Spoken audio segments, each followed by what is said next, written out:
Good evening, everyone. Thank you for attending tonight. My name is Julie McCumber. If I haven't had a chance to meet you, I've been in the district for a number of years.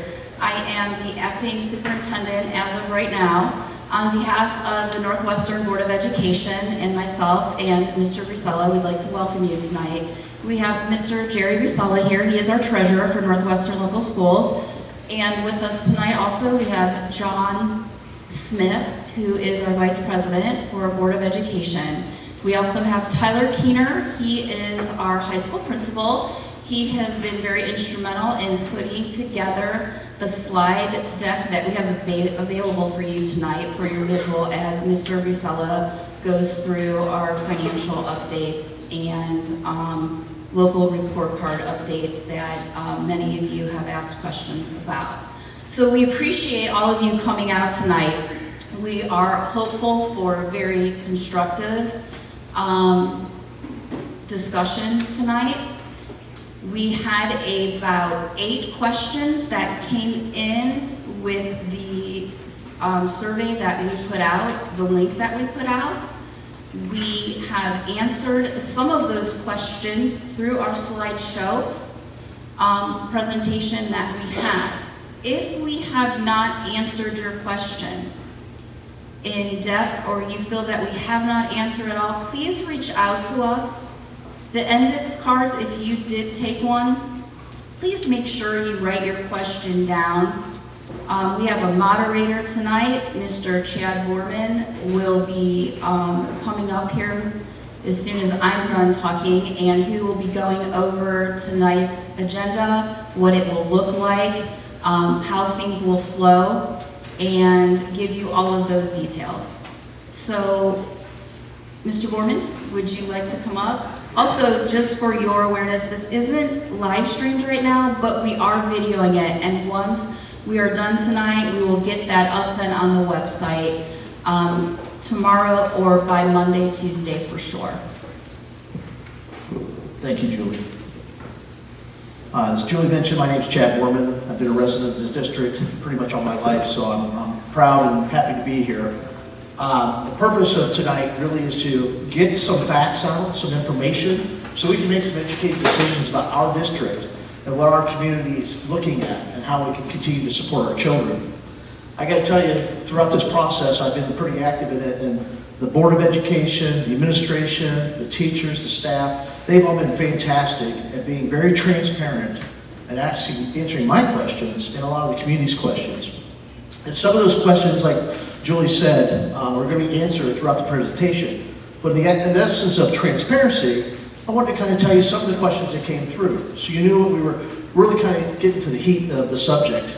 Some of those questions in summary were, if the tax gets repealed, how will school function?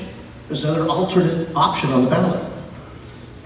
Is there a cost-benefit analysis that we can look upon to shed light on how the funds are being used, our expenditures, our revenues, and what it might look like when we lose those revenues, if that would happen? How much do we collect in those revenues from the income tax? Does Social Security recipients pay school district income tax? How about other communities that don't have an income tax? And why are they successful without an income tax? Or what are they doing that's different than the income tax? If I have a spouse that works in the district, what can happen with positions, busing routes, extracurriculars?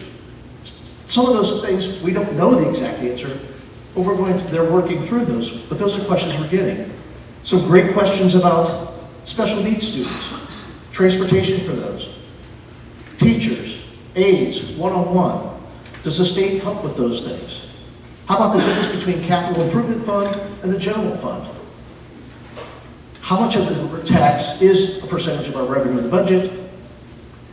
And also, how much millage will we need to replace if that income tax is repealed on people that own real estate in the district? And lastly, our operating costs. Our operating cash flow, I should say. That money that we have to have in reserve for operations, for a rainy day, if you will. Or what if we don't get revenues collected like we think from the state? So, Once we go through some of the presentation, the agenda today is going to be some introduction about the district from our acting superintendent.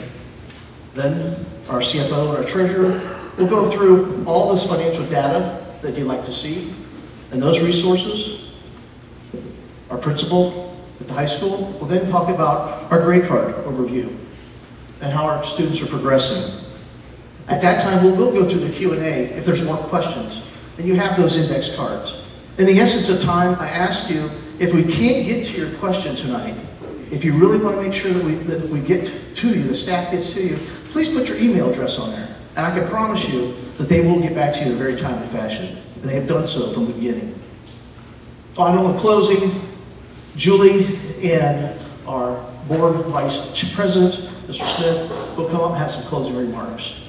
But please keep in mind, this is about our financial situation. And that's what we're here to talk about. So, have questions. Hopefully you get some information. And I really think this is going to be a very good topic tonight for us to discuss as a community. Thank you. Julie?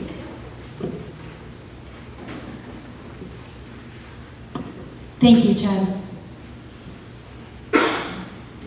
Before we get started with some district history, if you wouldn't mind, if you have your cell phones available, if you wouldn't mind using our QR code, and we would love to know who is in attendance, that would be great.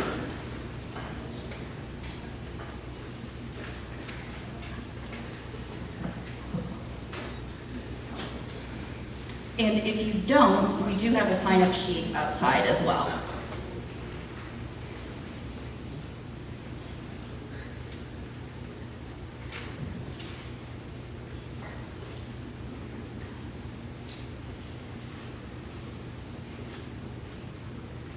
If you didn't quite get it at the end of our session today, we'll put that back up, Mr. Keener, so that if people didn't get it, they can do that at the end of the session as well. Okay. Some district history here.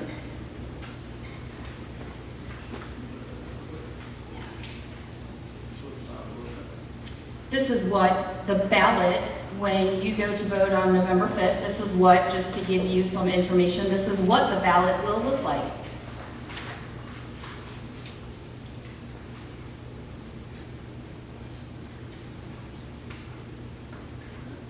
Okay. So currently, about Northwestern schools, currently we have approximately 1,330 students. That will fluctuate every so often from month to month, students coming in, students going out for various reasons. The district spans 92 square miles and has a median income of $38,094. Most recent information as reported by the Ohio Department of Education and Workforce, which you will hear is now called DO, fiscal year 23, so 2 years ago, the district had an enrollment of 1,209 students.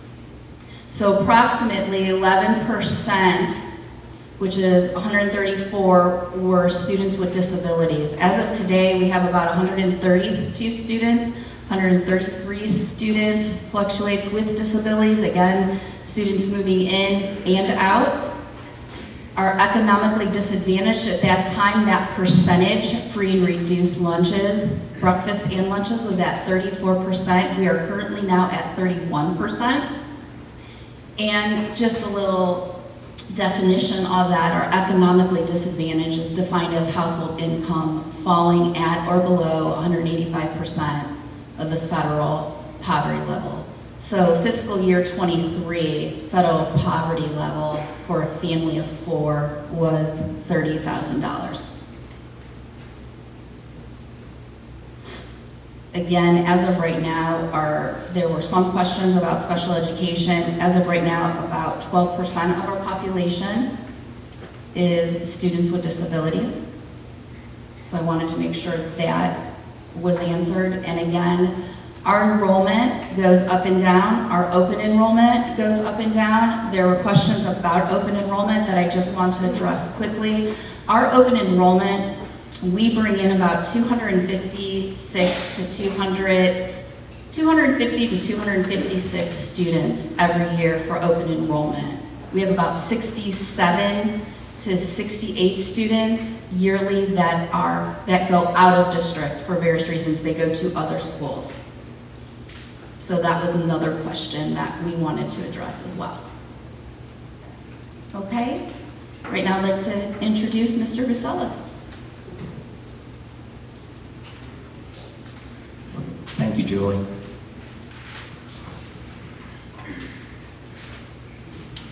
Well, yeah, I'm Jerry Busella. I just finished my second year as your treasurer. I've really enjoyed the 2 years I've had.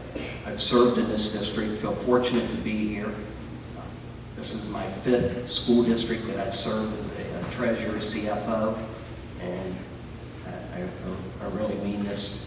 I enjoy this because not only does the board, teachers, staff care, community cares deeply, and that's really demonstrated tonight with you coming here to have this discussion on our finances. It's a beautiful day out there. I'm certain there'd be a lot of other places you'd rather be, but it's really heartwarming that you're here, and hopefully when I'm done talking about our school district finances, I hope you leave with a better understanding of school district finances, and particularly specifically ours.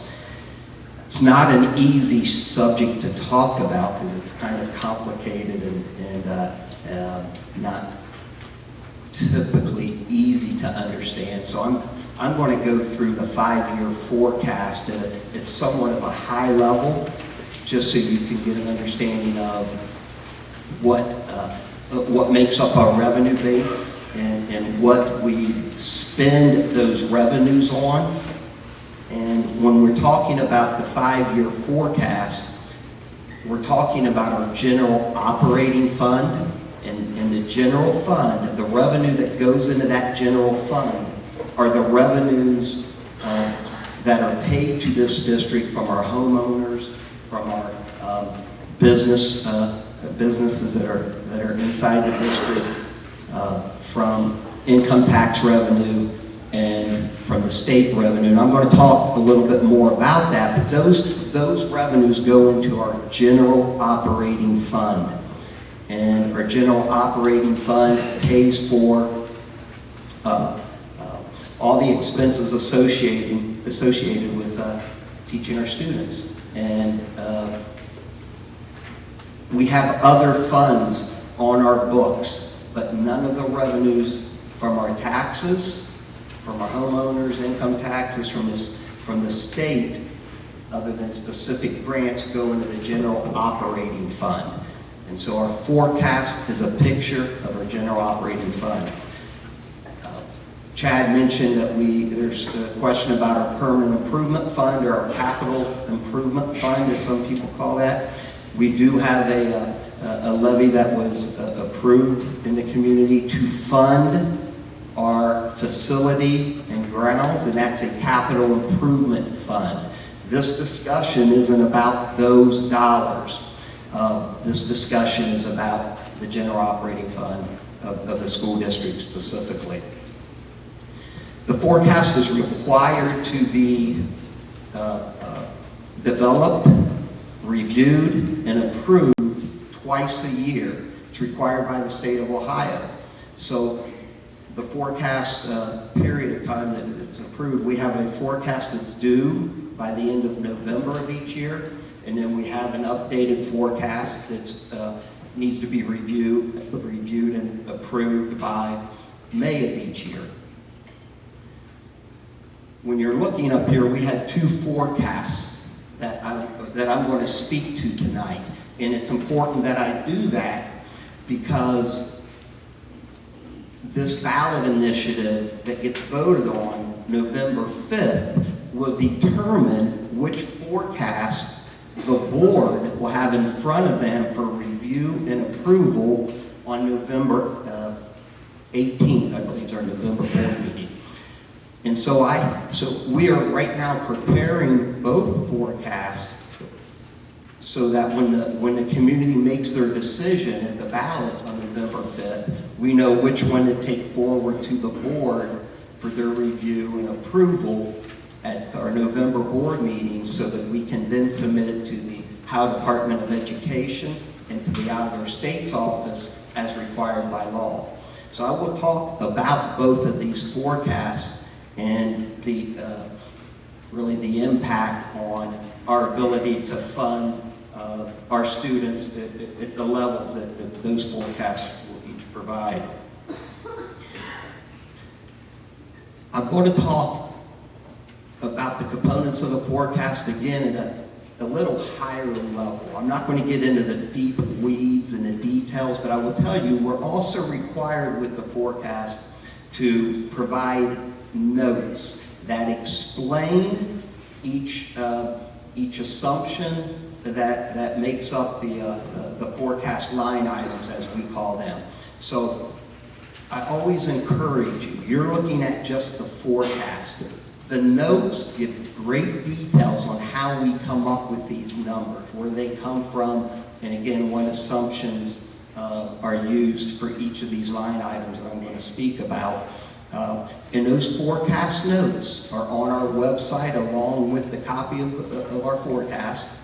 And I encourage you to look at those notes as well, and I think it'll give you a deeper understanding of, again, the components of the forecast. Of course, our forecast is also on the Ohio Department of Education's website as well.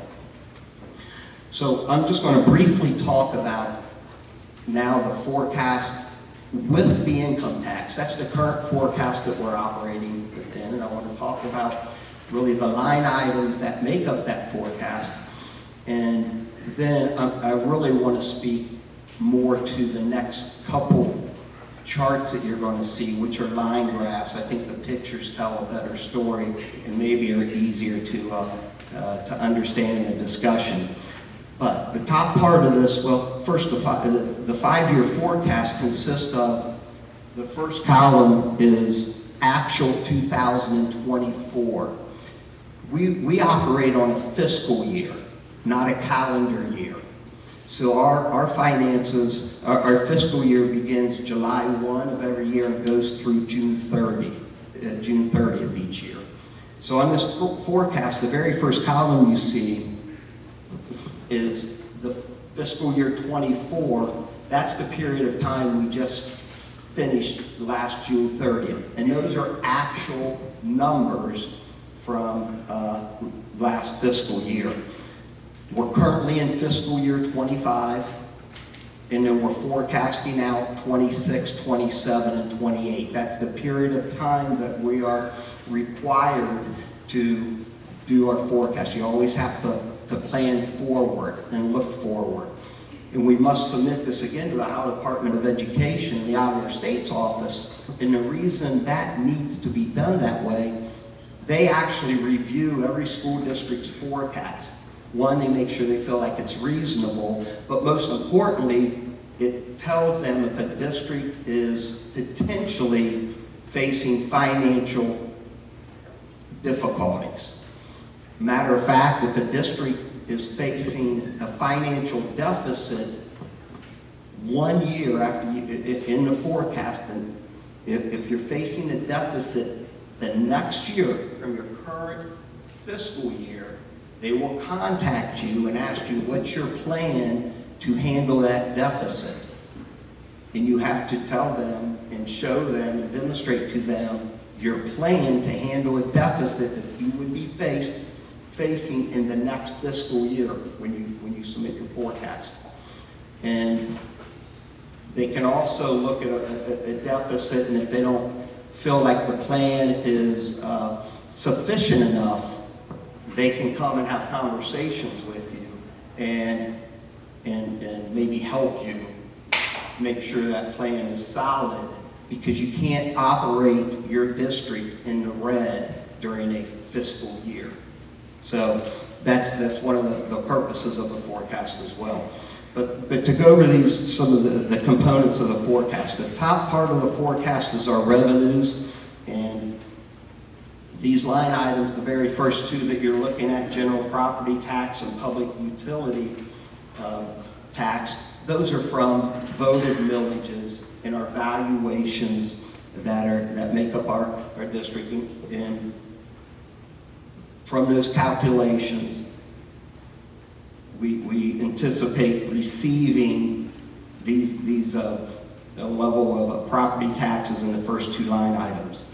The second line item, or the third line item, which is 1.030, is our income tax line item. That those estimated revenues, well, the actual in 2024 was 2.8 million, and we collect 1.25%. And you can see the projection of what the income tax would bring in each fiscal year. Going forward, the next two line items, unrestricted state grants and restricted state grants, those come from the state, and it's through the foundation formula and our per pupil funding methodology for the state funding. And so you can see the revenues associated with that. The other state source of revenue we get is in 1.050 at property tax allocation. That's referred to as homestead and rollback, where the state helps pay for the 10% homestead and rollback tax that's given to those who qualify for that. And then the last revenue piece is all other revenues. Basically, those revenues consist of interest earnings that we can make on our available balance. That's the major part of that revenue base. Also consists of some class fees, book fees, those type of fees go into our all other revenue. But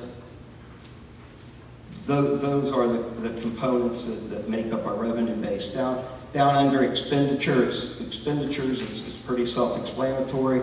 You know, we have personal services. That's the line item where all of our salaries, supplementals, and those costs with all of our employees are charged to. The benefits line items, again, that's our retirements, health insurance costs, and those costs go in that line item. Purchase service line item, those are, that line item encompasses our utilities, contractual agreements for our copiers,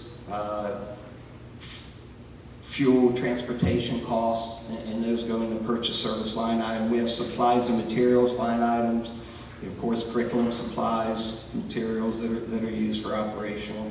And then we have some capital outlay here, but most of our capital outlay expenditures come from our permanent improvement fund, Fund 003, that is, again, that's funded through the PI levy that's been approved in the district.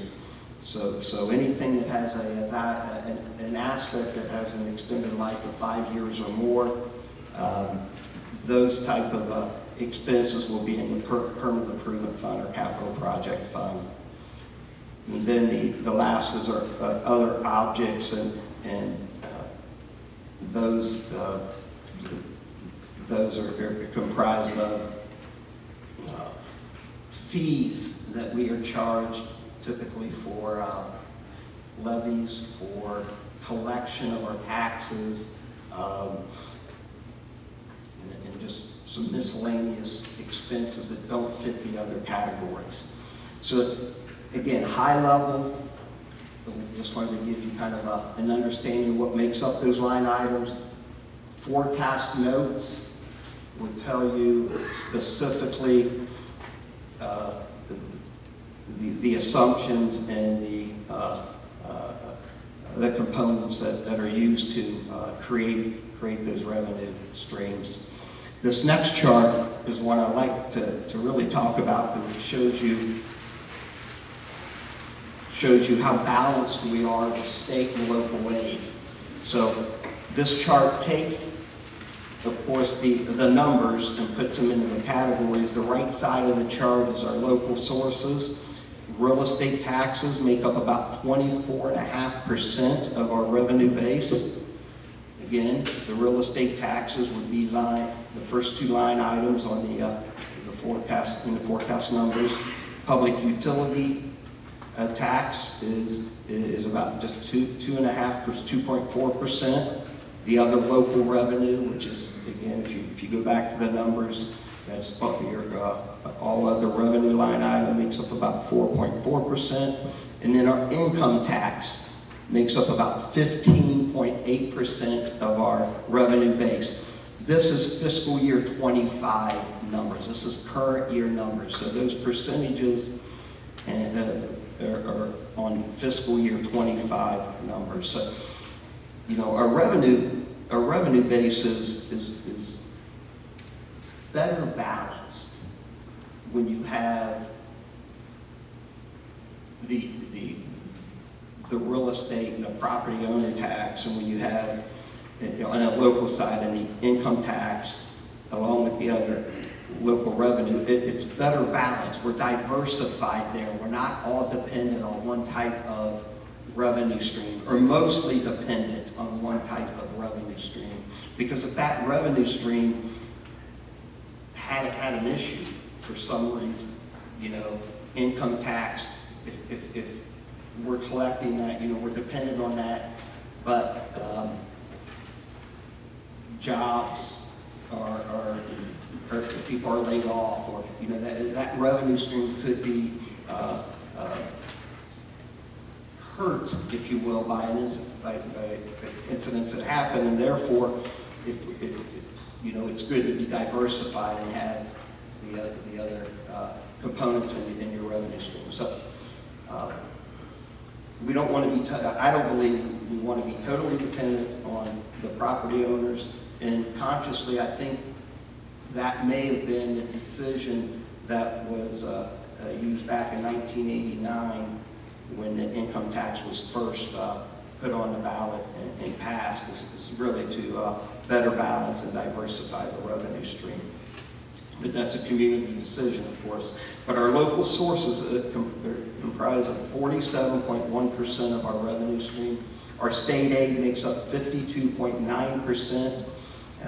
49% comes from the foundation monies, and really, again, you go back to the financial forecast on line item 1.035 and 1.04. You have two types of state foundation money. You have totally unrestricted monies that they provide you to be able to use to in any way that you deem necessary for your education delivery, to pay for salary, benefits, materials. It's unrestricted use in the general fund. The restricted state money, generally when you get that money, it's for specific programs we offer that we provide, like gifted and talented, disadvantaged pupil impact aid.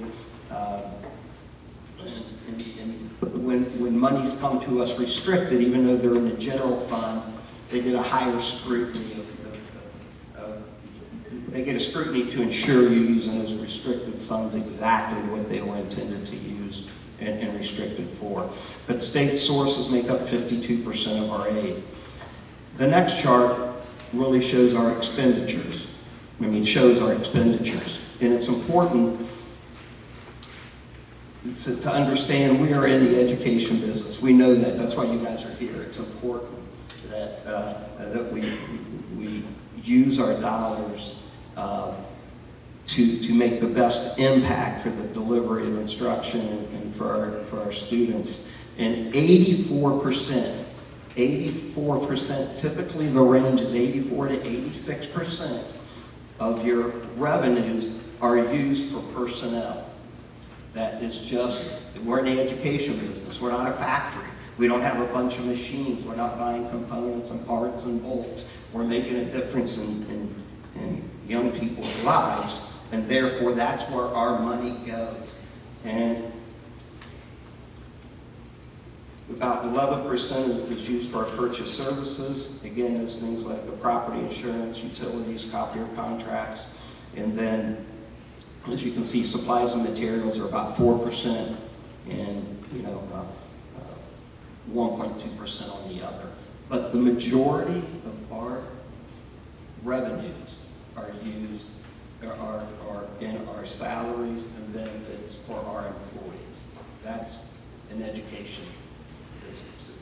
It is. So if you go to the next page, I'd like to put these together with this line chart and then talk a little bit about this. So this line graph shows you the revenues in the blue line from fiscal year 21 to 28. The blue line is the revenue, and going up, of course, is the growth if it went down. And I'm going to talk about why this looks like this. The next line, the red line, are our expenses from fiscal year 21 to 28, just graphed out.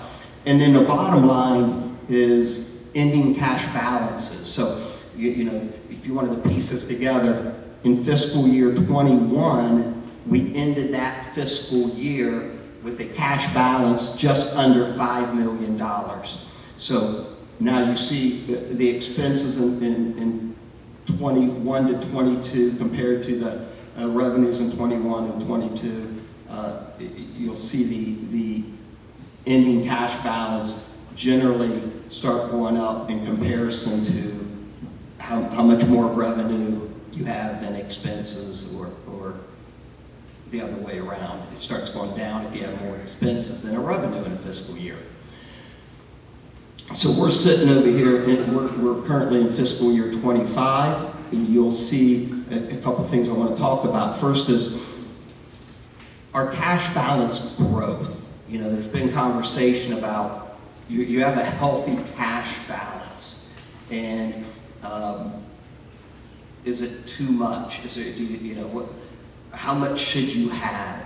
And certainly, it's better to have reserves and a cash balance than not. And of course, you know why that is. If you don't have a good cash balance, and therefore you start going into the negative, you start having to make decisions on reductions or increasing revenues and other means than just the straight funding that we're getting right now. And I'll touch on that in a second as well. But if you look at fiscal year 21 to 23, and even into 24, on our expenditure line item, so that's the red one, the middle line item, you can see our expenditures actually went down and then barely grew to 23, into 23, and our revenue base was still a couple $1 million higher, and went down a little bit, but then had some sustained growth. But that trend line is very untypical for expenses, and that trend line with our revenue staying somewhat consistent and with growth helped the cash balance situation grow. Well, why was that trend line like that? Well, it was like that because that was during COVID. And what happened during COVID is the federal government, even state government, started giving resources to businesses, and they also gave resources to school districts. But when they gave us the COVID money, those monies were considered, when they were given to districts, a grant. And so those monies did not get deposited into your general fund. The monies we received got deposited into a grant fund. Those are 500 number funds, and a district could make their plan on how they wanted to use the COVID monies. They could use those monies to help with their facilities. They could use those monies to offset operating expenses. They made the decision. You submit your plan to the federal government. They approve your plan and you use the money. So this district chose to use the COVID money to help offset some of their operating expenses so that they could build a cash balance, that could help build a cash balance and a stronger reserve. And that coupled, it was just over almost $2.4 million is our COVID monies that we received during this period of time. Those monies then helped create the reserves that were built. The COVID monies are now gone. The COVID monies had to all be spent. By June 30th of 24, you could actually extend the spending into fiscal year 25, and you could spend it through September of this year. But most districts, like Northwestern, we planned on spending those COVID monies and helping defer some expenses of our general fund through last fiscal year, and our COVID monies are spent. But that was a contributing factor to us getting cash balance reserves built up. Another contributing factor was during COVID, it was a time where not just in schools, but even in businesses, employees generally didn't get compensated as well as they had been because businesses were suffering and so forth. So we had a negotiated agreement in fiscal year 21 that lasts 3 years. So every 3 years, the school district negotiates with the unions, and so we had a negotiated agreement. Now, that agreement resulted in a minimal increase for our employees. I think it was 2%, 2%, 2%. Not even one that would handle inflation, if you will. But if you take a negotiated agreement that was negotiated tight, and then you also take into consideration that we were able to defer operational expenses into this COVID fund, you see the line item kind of flattens out, even goes down, and our cash balances go up. And it's a good thing. You want to have a good, strong cash balance in a reserve. So that's I just wanted to point that out, and I think this graph talks about that. Then you look at that graph and you go, well, now you see, well, what's the increase in 24 to 25 from last fiscal year to this fiscal year? You see it jump up. Well, that increase comes from, again, we're every 3 years you negotiate, and so that increase comes from this negotiation that we just completed this past spring, and our new contracts, and we're then, of course, come into this new fiscal year. And in the negotiation cycle for this year, you do that in concert with the board and the unions, and you want to ensure that you are compensating your employees who are working with their kiddos appropriately, and you consider past negotiations, and you consider where our employees stand in relation to other districts, teachers, custodians, bus driver employees, and you make a decision on the level of compensation that is fair, and you get through a negotiation that way. And this negotiation culminated in a 4%, 3.75%, and a 3% raise over the next 3 years, as well as the negotiation resulted in providing a bonus to our employees for 1 year, and that bonus is included in that trim that goes from 24 to 25. And why do you provide a bonus? Well, you provide a bonus if you feel that, again, you need to compensate your employees to get them to the level where they should be in terms of their pay level, and providing a one-time bonus doesn't sit on your salary schedule every year. It's one time. It's not instead of giving a bonus, you might have went to a 5% or a 6%, a 4%, and a 4%, which stays on your salary schedules and grows. But that is part of this as well. It's our negotiated agreement. But another part of that line item in our expenses, and the reason I wanted to talk a little bit more deeply on this is because I've had people say, well, you've had some expenditure growth, and they also say, we think you have too much cash balance, but so we're spending some of it. But the other part of that is COVID monies. Remember I said that those monies that we were given at $2.4 million over the last 3 years were coming out of a different fund, and they were used to help pay for and defer some of our operational salary costs, our operational benefit costs. Well, those monies ended. So therefore, those costs, those employees, those situations that were being paid out of another fund now come back into the general fund. And that expense line item then goes up because of that. So, I just want to really hit on that because questions have been brought to us about, why the expenditure growth from fiscal year 24 to 25.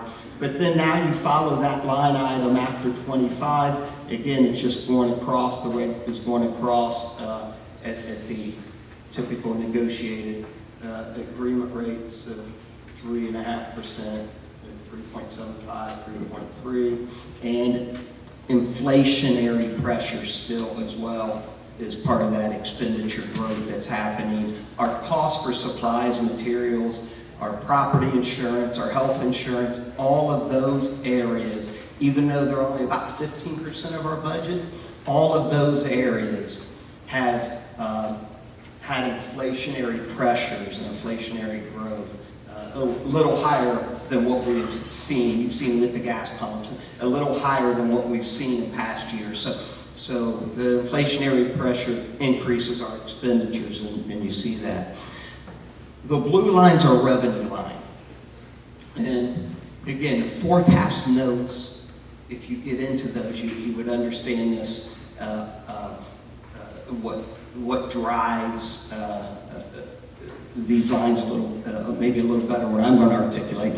But our revenue line typically, school district finance, your revenues, your property taxes generally don't grow but 1% or 2 or 3 a year, generally.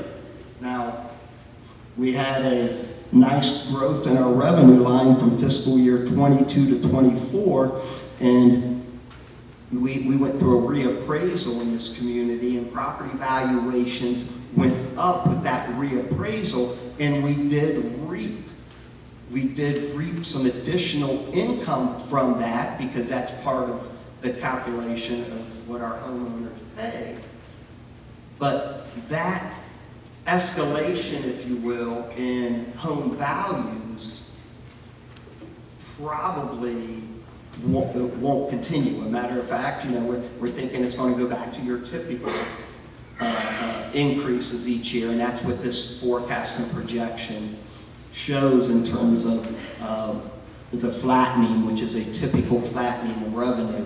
Also, the growth in revenue in the blue line from 23 to 24, really 22 to 24, untypical. The state came in and funded public schools stronger than what they've had, their funding levels have been in the past 2 and 3 bienniums. They came in and we realized about an 8% growth in our state aid. It's untypical, but the state was sitting on some strong reserves and they put it into the public system, and so that helped that revenue growth. The belief is that the state will go back to a traditional line item, traditional funding, and our state aid will grow minimally again. So that kind of speaks to those graphs. So I kind of wanted to cover that. That's really the picture of our current forecast with income tax revenue in it. And that forecast, if we just stay right there, we get the fiscal year 28 with income tax in our forecast. We're projecting ending fiscal year 28 with about a $7.6 million balance. I want to point out something though, which is very significant and crucial. We're getting into a typical school district trend of revenue growth flattening. Expenditure growth has more pressure than your revenue growth because you do have, salary schedules, steps, and then you have to fight inflationary pressure. So generally in school district financing, expenses at one point will tip the scale, it's cyclical, and start going over your revenue, and that puts you in what's called negative spending pattern, and that's what you're seeing. So even though we're forecasting $7.6 million at the end of fiscal year 28 with our income taxes in, we're in a negative spending pattern, and we have to address that still. We have to understand that we need to really look at our expenses and understand where we can tighten and address a negative spending pattern.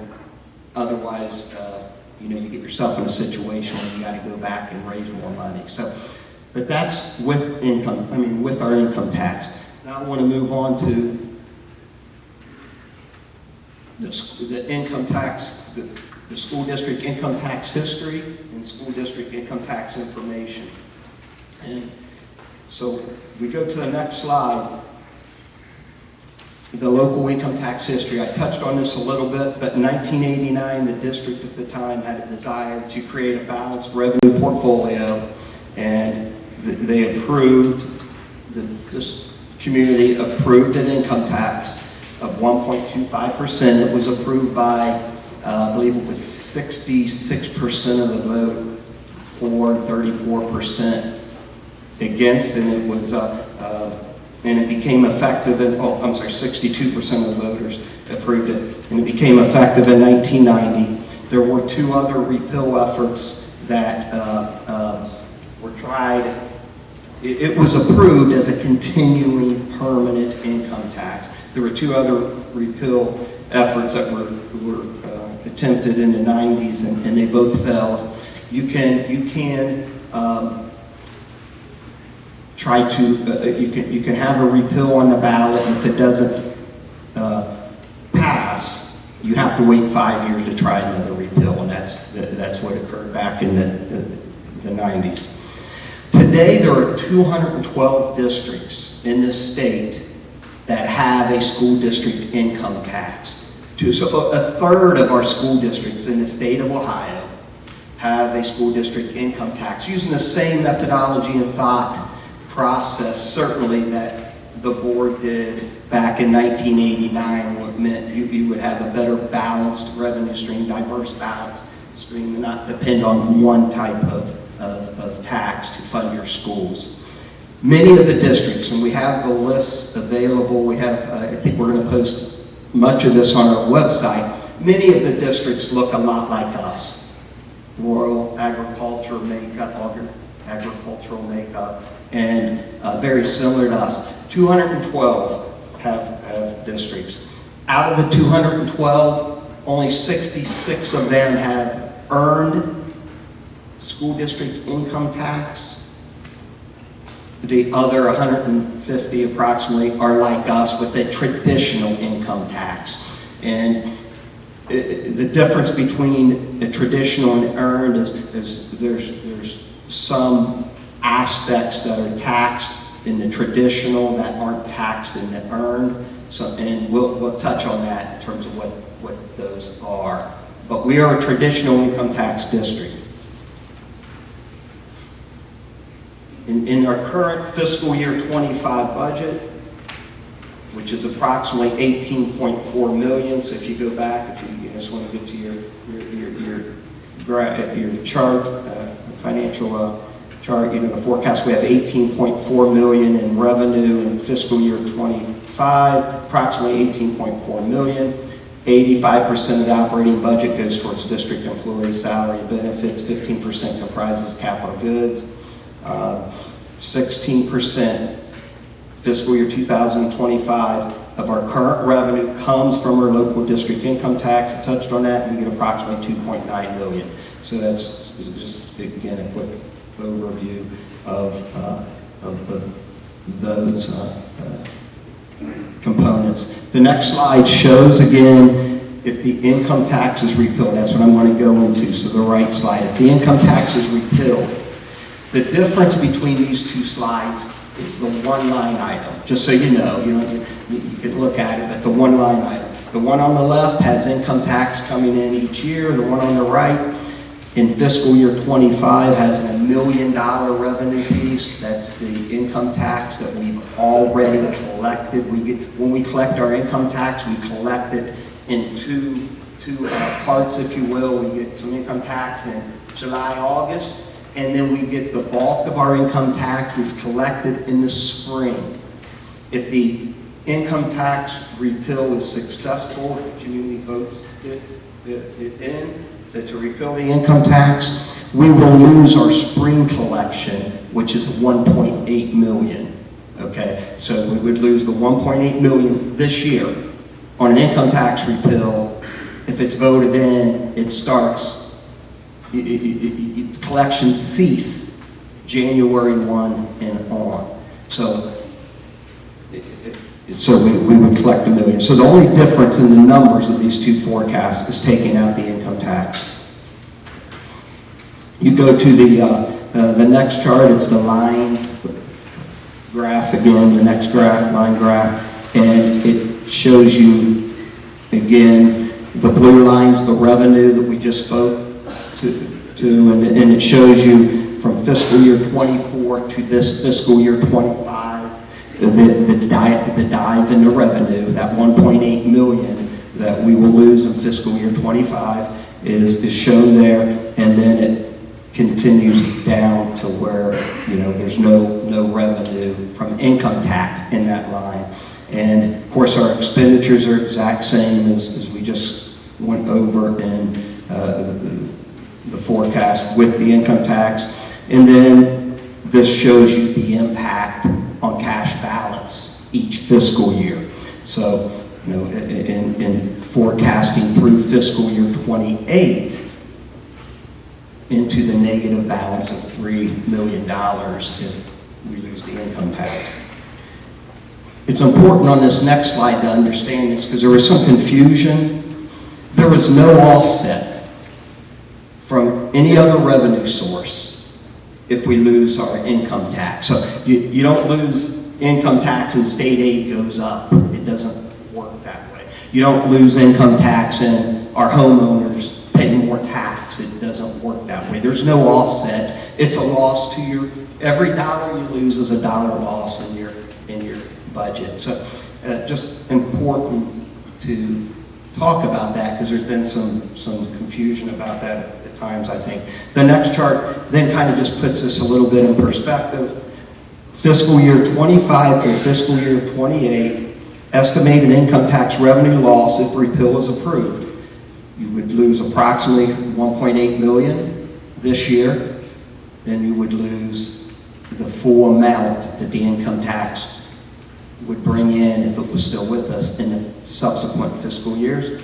So during this forecast period, we will lose approximately $10.6 million of revenue that is in our current forecast. That's how you go from a $7 million projected balance with income tax to a negative $3 million because of the potential loss. Now,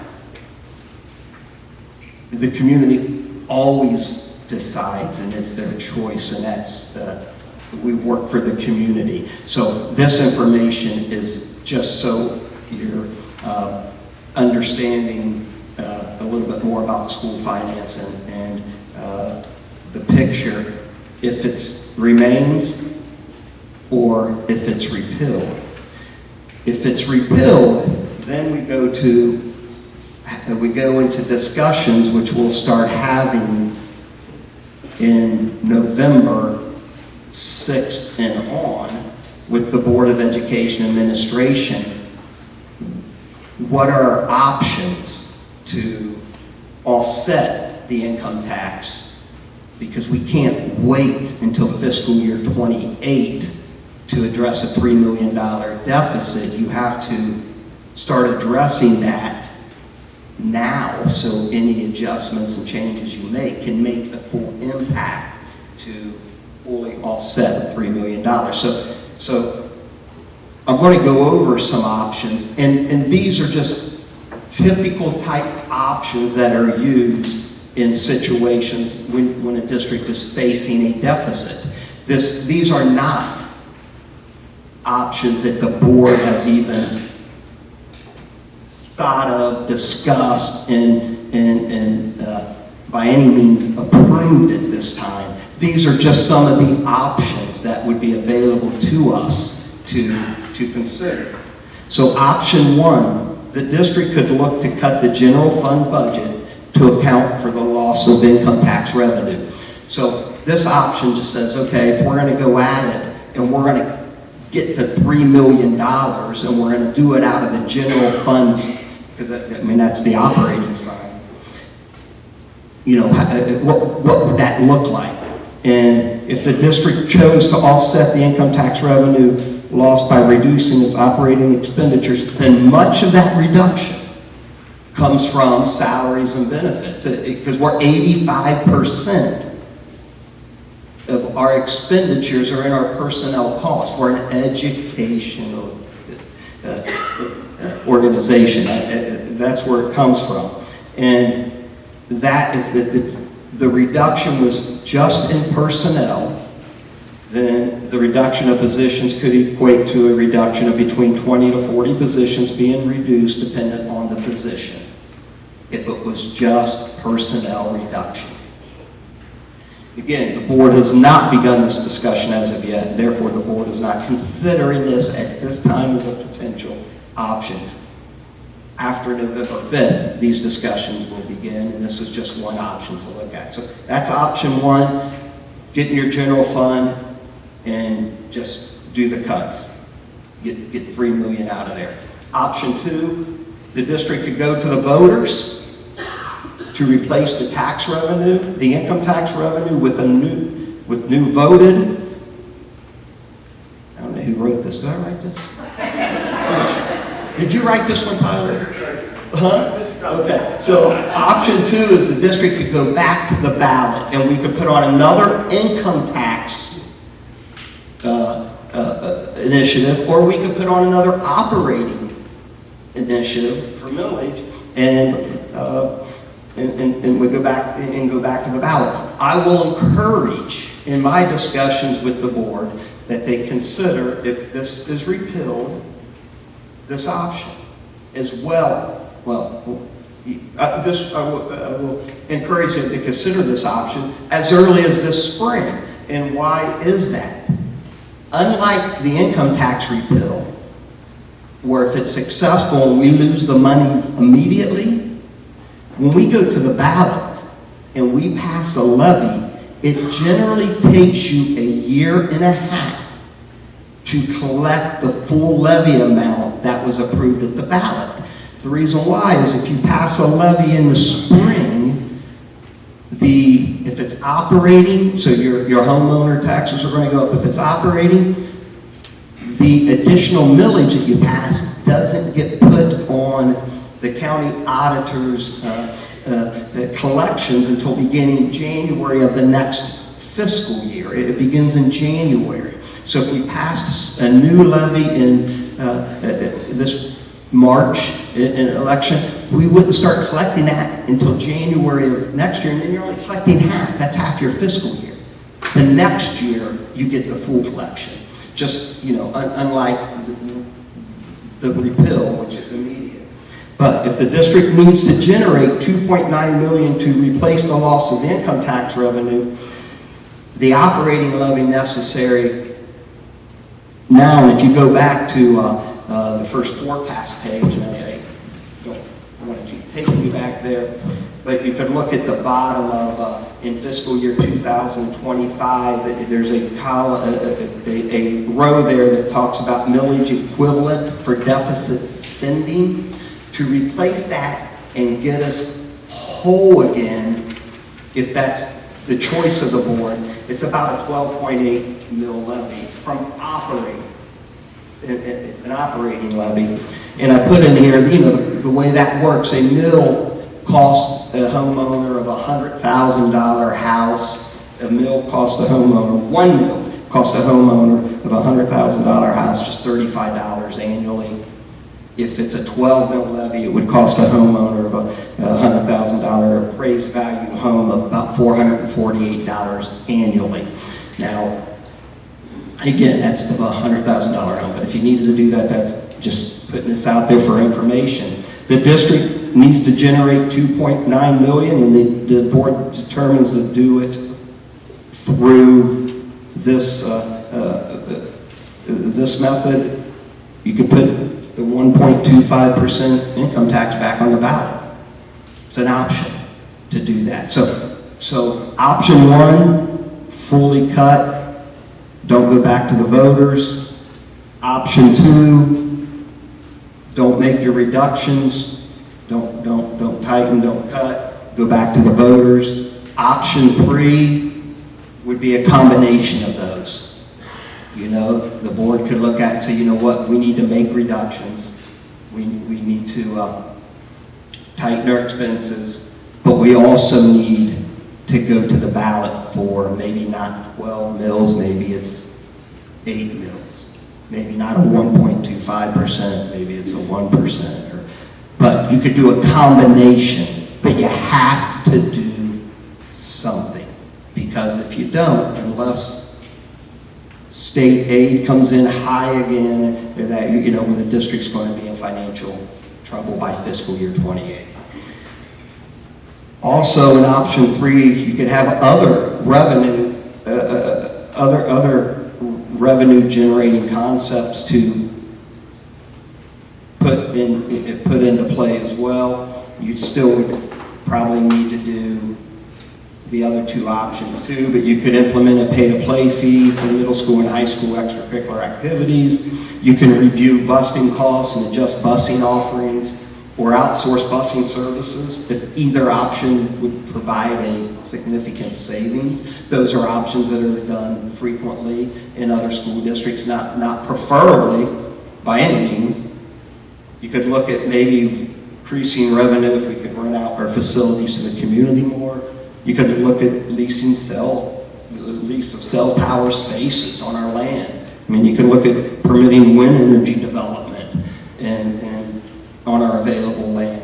I mean, there's other options. All these options we will discuss and if need be to help the situation if again, the income tax is repealed.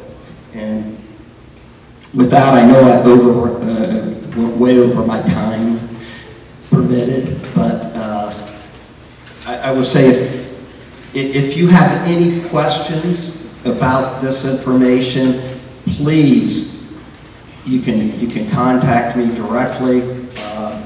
And I do encourage you to look at the forecast notes for just more information on the forecast assumptions. So that's it, Tyler. Is it you? Okay. Almost got a school finance master's degree, Jerry. Thank you. So that, no, I really appreciate the detail there. Mr. Smith had 3 minutes And really, I got to drive the bus and talk at the same time here. So You're down to 2.5. down to 2.5. Real quick, once you do this, as much as Jerry gets geeked out about finances, I really get geeked out about school improvement, school finance, and what we're doing for our kids. And so really, I'm going to give a really broad overview. If you really want to talk about this, come and have a meeting with me, and I would love to talk about the school report card and data nerd out with you, because it geeks me out for sure. But ultimately, as taxpayers, what do you guys want?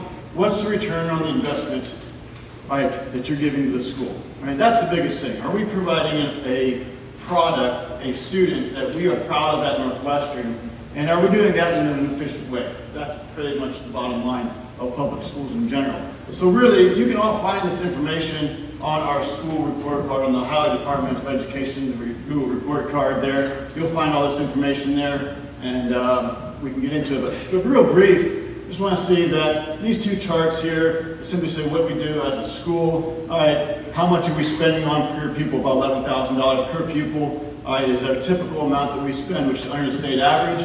All right, and it goes down into different types of instruction and how that money gets broken out. Again, you can find that on the school district website. But this, to me, is a graph you can also find there, is that what is our performance of our students as compared to the amount of money that we spend per pupil. Northwestern is that red dot in that conglomeration of dots. The red line, obviously, is the per pupil spending. The vertical line is that line. And then the horizontal axis line is the state average in performance. So those are kind of like the average of the state. What those other blue dots up there indicate are essentially our other similar districts. There is a similar district methodology that the state of Ohio puts together. There's 7 different attributes that range from poverty, minority, the amount of education a district has, as 3 of those, and I'll talk about that in a minute. But we have 20 similar districts we are most like across the state of Ohio based upon that methodology. And that has been used really for a long time in the state of Ohio of how we compare districts. We like to compare ourselves. We live in a comparison culture. We like to compare ourselves to our neighbors, to Norway, to Chippewa, Triway. But ultimately, if we want to get down to the nitty-gritty, we are not exactly like those districts based upon various attributes, based upon our economically disadvantaged, based upon our education, based upon our urban and or rural residents. So our 20 similar districts, you will see that where we land with our 20 similar districts, we are probably trending in our top third of our similar districts in our performance. So value for your dollar, and also the performance of our students. I'm not saying we're perfect. There's areas of opportunity for us to get better, and we're fully aware of that. And briefly, we see a report card, and you see these stars, and then what do these stars mean? I don't know. You guys know what those stars mean? Sometimes you got to really dig into what that really looks like and how we can decipher. So really, if you look at the state report card, there's actually right now 5 different components that go into this overall rating, these star ratings. We are a 3.5 star rated district. And of that, not all metrics are evaluated equally across the report card. So the achievement is 28% of your overall progress. So achievement is basically, kid takes a test, and how well do they do on the test? That's the achievement side. And there are different levels, 1 through 5. So the achievement is how well did our students do on 1 through 5 performance. That gets you essentially a rating. Progress. How did our kids grow from year to year? Whether they started in the 35th percentile or the 75th percentile, the idea of progress is you're going to continue to maintain that same percentile as you go through your career based upon your test history and based upon the analytics of test history takers like you. It's called value added. You can nerd out about that, and it's really complicated, and I like it. But it really gives a picture of how our students should grow year in, year out, and our kids progressing appropriately. Just because they got a high test grade, and can they continue to stay in that same percentile? Graduation rate's pretty self-explanatory, actually. The easiest one to do of all. Gap closing. Gap closing is actually 5 different components that all fit in based upon your subgroups. And are you moving all subgroups appropriately and equally? Whether they're students with disabilities, regular students, minority students, et cetera, are you moving all students appropriately? And then early literacy, which I think this district can be very proud of, Ms. McCumber, and literacy, and that's been a huge focus. We killed it on that. We got 4 stars because we really focus on how do we get our early learners to read, knowing that the research says that provides them and sets them up for an awesome opportunity to be educated as you move on. So, that is the report card in a nutshell, and that's the wrong one. That one's over here. And the 5th one, or the 6th one that's not yet rated, which I want to talk about, is our college and career readiness and workforce. That's really mostly focused on the secondary level. How are we preparing our kids for the world of college, the world of military, and the world of work?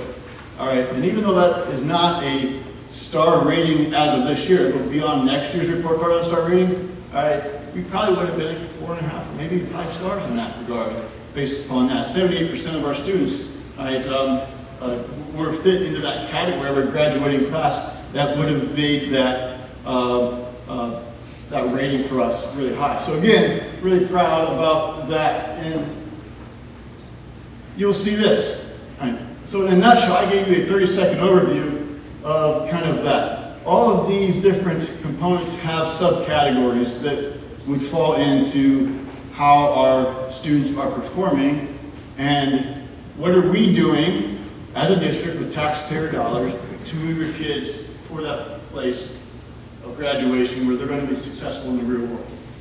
Right? And that is kind of what we do.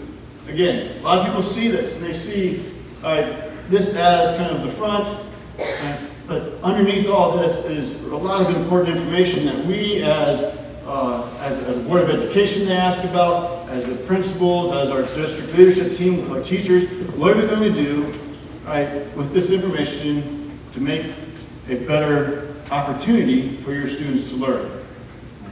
And that is the point of the report card. Right? And just for your, again, based upon our 20 similar districts, they're all listed right there. Right? Those are the ones that are most like us based upon the demographics that walk through the school. And you'll see, a lot of these, you might recognize Black River, Hillsdale, those are geographically close ones that have done a nice job. And those are some things, what are they doing that we can learn from? Right? But there's also some things that we're really doing well when you peel back that onion as well. But again, I show that to you. You can go on the website. Right? So if you want to look at who we're similar to geographically, you'll notice these are the districts that are most like us statewide. Right? And it's not just Wayne County, Ashland County, but really interesting that there's small towns, small rural locations are really the ones that pop out here. And again, you can take a look at this. You'll have an opportunity to see this PowerPoint presentation, and then you can go on this similar district methodology if you want to dig in deeper to that. So here's what we're doing as a school with your tax dollars. Our goal as a district leadership team, as administrators, as teachers, is like our work for our students. How are we providing the best type of education, high quality instruction for your students? You know, Northwestern Huskies are independent, creative thinkers. How do we develop that with your students? That is our goal. How do we build a capacity and a growth mindset, getting 1% better every day? How do we fail forward? How do we teach our kids that? I mean, those are things that whether you can't really encapsulate on a test in one day, but you can provide and build that if we're doing the right thing within our classroom. Creative and inclusive culture. How can we be a way that we're welcoming to all people, and providing having understanding not only to better ourselves, but to better others, and how can we continue to be innovative and technological in everything that we do. For a school district our size, I'm fortunate really to be an opportunity to see many districts. And for a school district our size, that experiential learning that you have K to 12, pre-K to 12, is not necessarily typical in school districts like us. The programming that we have is not exactly typical in school districts like us. Yes, you can go to another school, they might have high test scores, but what is their breadth of curriculum that they have? And is the community, what do we value for the education of our students? that costs money. And is that worth what we want to do? And again, as a community, we can make that decision, and based upon that, we'll have to be responsive to that and providing the curriculum and instruction that we need for our students. Ultimately, you've seen this before because this is what I believe we want our kids to be. All right? If we can have our kids possess these attributes by the time that they walk across the stage and get a high school diploma, I think we're going to create good citizens that can, whether it's in this community or any other community they live in, they're going to be successful. And if we can do that with the help, and this is not just a school issue, this is a community. How as a community can we build these traits in our kids? If we can do that, I really feel good about that. Obviously, if you want to really get into the weeds of the report card and look at data, I would love to have you come in. I think I spoke to our staff like an hour, and it was cool for me. Some other people not so much. But nonetheless, I do find that important because that does drive decision making, and it does drive how we do our business as a school here, so we can provide what's best for our kids here going forward. So, my 3 minutes are up. I am done. I need Sarah real quick.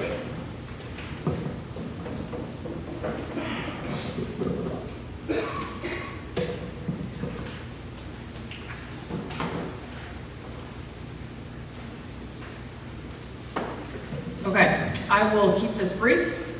For those of you who don't know me, I'm Sarah White, formerly Sarah Keener, been in the district my entire life, so I'm happy to be here and learn a little bit more tonight. What I was asked to do was just briefly share what All Sports does. So our Northwestern All Sports, I'm the president, Julie Keener's here, she is the treasurer. Just for your reference, we are a separate entity from the school, so we are fully funded through memberships, the concession stand sales at all of our sporting events, as well as the Coke booth stands that you see throughout the Wayne County Fair. We don't receive funding from the school in any way, so we are completely separate there. We work with the athletic director and the coaching staff for the various sports teams when they are looking for equipment, uniforms, helmets, etc. We work with Anita, the coaches. They come to one of our meetings. We talk about what the need is, what the request is. It goes to a discussion, it's voted on, and then 99.99% of the time, we provide what they're looking for. Some of our expenses go towards, recently I think we purchased football uniforms, helmets, volleyball equipment, track, what was it, pole vault, mats and things like that. So just various things that the teams need. There's a process, nothing is just, hey, can we have money? So there's a process, everything goes through, like I said, it goes through a vote. We did the huddle cameras that are set up in the gymnasium here at the high school and the football field, I think, maybe. It's the huddle system is what coaches can use to stream, or not stream, but to record games, and then they can play it back, and there's some different things that we can do there. We have scholarships that we give out every year to our seniors. So they go through a application process. There's a committee of folks who get together and review them, and then we'll provide scholarships to our student athletes. We have some funding set up for some future expenses where we want to invest in a new ice maker in the field house, reconditioning of middle school football helmets, a student ticket program that we're working in partnership with Mr. Keener, and then some repairs and maintenance to our Coke trailers that go to the fairs. That is our primary source of income, so we want to make sure we're maintaining those so we can continue that into the future. Anyone is welcome to attend one of our meetings. We meet the first Monday of the month, typically in the library here in the high school at 7:30. You can become a member if you want to vote on the things that we're talking about. We welcome as many volunteers as we can. We're a small group and we have a lot of things to accomplish, so we would welcome anyone who's interested in participating. I think I'm a numbers person, so to quantify some of this for you, in the last 2 years, from 2022 until now in 2024, Just our kind of purchases, like Sarah mentioned, huddle. We have things for baseball, basketball, football, middle school football, girls soccer, track, weight room, spent $45,000. So not just little dollar amounts. We had donations out of almost $2,000, so local community members, fundraisers, drama club, scholarships for those years, and this doesn't include the ones that we just approved, $16,000, and then the rest will pay after the first semester. And just to kind of talk about how we're funded, like Sarah mentioned, really the majority, 52% of our funding comes from concession stands, so thank you for supporting us that way. 46% from the Wayne County Fair Coke booths, and then membership is 2%. So a lot of money comes in, like Sarah had said, many hands make light work, so always welcome people to help us.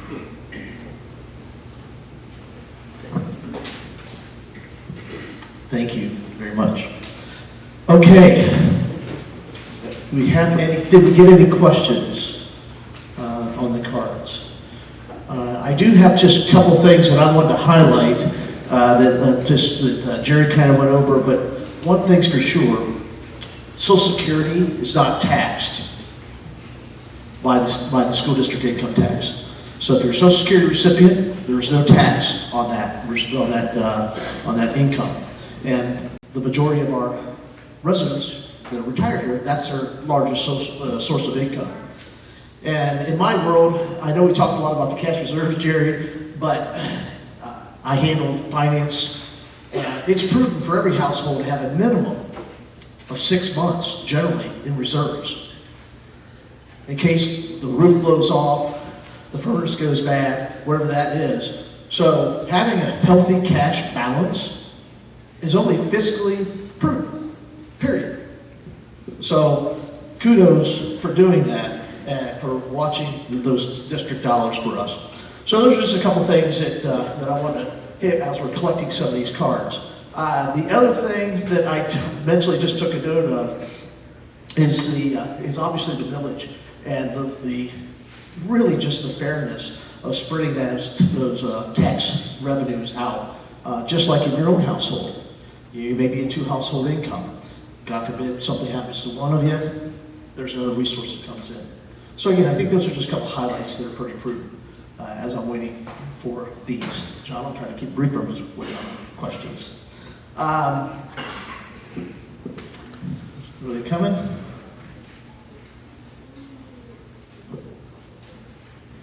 Okay. Oh, one other thing I wanted to say about the real estate tax versus an income tax. City of Worcester collects a ton of property tax. They have a lot of industry there. Commercial properties certainly carry a higher tax, and therefore a lot of districts don't need to collect an income tax because many of the corporations and commercial properties handle that. What's the average cash balance, Jerry, for similar school districts? I kind of know this answer if you want me to tell. So I did some research on this.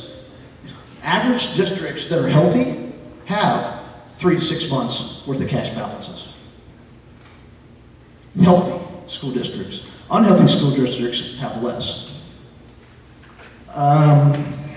Next question was,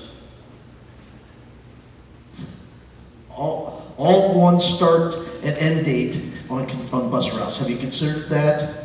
And have you considered charging Tri-County for rent? Yeah. One bus route, start date for all the kids, and charging Tri-County for rent.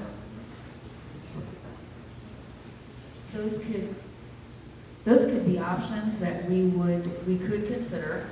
That would be something that Mr. Vassell and I would absolutely talk to the Board of Education about. One route, I don't know with the number of kids that we have and the square miles that we have, I don't know that would be possible to do. I think we did look at that before I was transportation supervisor and curriculum director. We did look at that, at looking at one route for busing. And I don't know that our buses would be able to hold the amount of children that we would be able to do one route. We have talked about considering charging Tri-County for rent. So what people, I think what you're talking about is our preschool, Tri-County preschool, and looking at going back to charging them for rent. In the past, we have charged them for rent, so that is something that we will discuss and we can look at. Thank you. Okay, why is the income tax not a renewal tax? I think Jerry kind of mentioned that in the 1990s, it was repealed, we tried to be repealed twice, and the district and the community members voted to make this a continuous tax. So there's the reason for that. Seems to be working so far. The other question was, can we provide a PowerPoint slideshow on the website? And Mr. Keener will have that taken care of. All right, the next question. Why wouldn't we support our school district? Aren't we proud of it? And don't you want to invest in our children? How can we better support our fine school? That's a nice question. I guess that's up to the constituents of the community to decide whether or not that's a question you need to answer for yourselves. This is a question about open enrollment. We have 256 open enrolled children. Why are we not charging for that? And how does that work?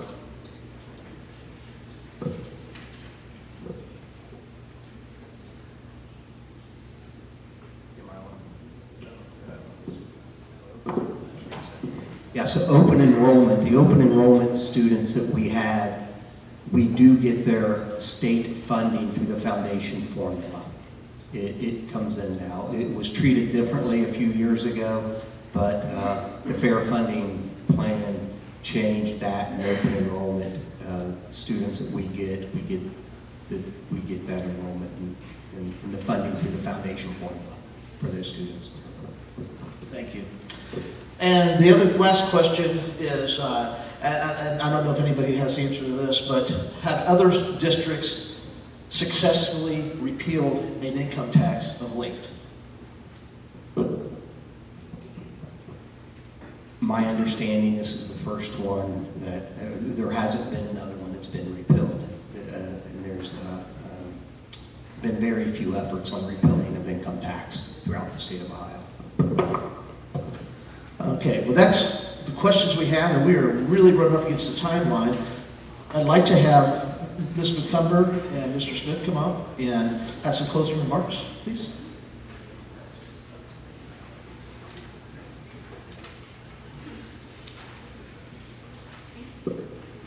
Thank you, Chad. One of the things we were discussing while Mr. Gordon was talking, the open enrollment piece with the local report card. So those scores, the kids that come to our district open enroll, their scores do go back to their home district, just so that you do know that. So you're familiar with that. The other thing is that we are no longer a STEM designated school. I want you to be aware of that. That just means that we are not STEM designated. Doesn't mean that we do not have our CTE programs, our engineering programs, our greenhouse, our ag, our biomed. Those are not going away by any means.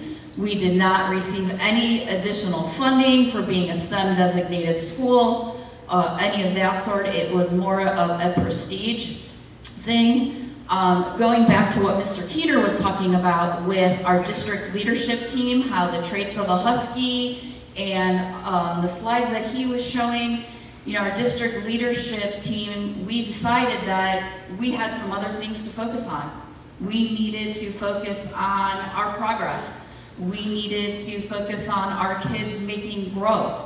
And those, we take this very serious. Our teachers work hard and our administrators work hard to form this district leadership team that goes down to our building leadership team. We're in the third year of a 5-year plan. We have what's called a district action plan. And we are in the process of our website going to be under construction. We know our website has a lot of pages and it's hard to read and look at times. So that is under construction. We will be under construction. We will be getting those things on the website, our district action plan, and what that looks like. You know, from the heart, and I think I can speak on behalf of the board, our administrative team, and our teachers. We do work for you, our community. We love our community. We are a district, we are a family right now that is healing, and we're moving forward together. I so appreciate people in the community that have reached out to me and have come in, and I think we've had productive meetings. I truly do, and I really commend you for coming out tonight and listening to all of the information that has been provided tonight, and then making the decision you need to make for what's best for your family. You know that. We are here again to serve you. We are not asking you to vote one way or the other. We just want you to have the information so you can, again, make the best decision for your family. Having said that, I think Mr. Smith would like to say a few words as well. Thank you. On behalf of the board, I would just like to thank you for taking the time to come out. This demonstrates that you care, that you took the time out of your schedules to really listen and to find out what's going on and to ask questions. And I just want to let you know that as a board, we take our responsibility very seriously. You've entrusted this district into our hands to provide the long-range vision and the fiscal responsibility, and we're not shirking that. We honestly are trying to do our best. So our mantra the past couple of years has been to do the right thing the right way. As leaders, you know that sometimes you're going to make a decision that not everybody agrees with, and we'll go ahead and we'll take that. That's all right. I also just want to thank the administration for putting in the time and the effort. Thank you for your expertise that you bring to the table, and thank you, Mr. Borman, for moderating. So on that, I would like to say thank you and have a good evening. And also, if you want more information, reach out to us. Go ahead and call, go ahead and email. If we need to set up additional meetings, if you just want to chat, if you want clarification on something, let us know, and we will do our best to meet your needs. So have a good evening.